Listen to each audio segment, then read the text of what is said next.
Statementnya terkait debat pada malam hari ini, Mualim.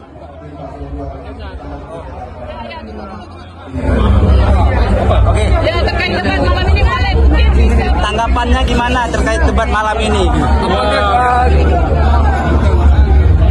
Kita tidak menilai sendiri, jelas publik bisa menilainya.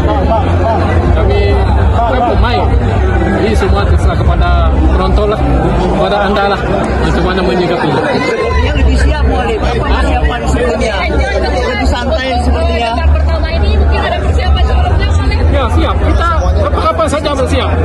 Kapan saja kita tetap menghadapi debat-debat ini.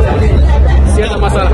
Progresi gimana, Mualim, yang disampaikan di debat ini? Apakah tersampaikan atau gimana, Mualim? Ya seperti kita paparkan misi kita. Itulah misi kita ke depan nanti. Jika kita terpilih, alhamdulillah kita akan kali.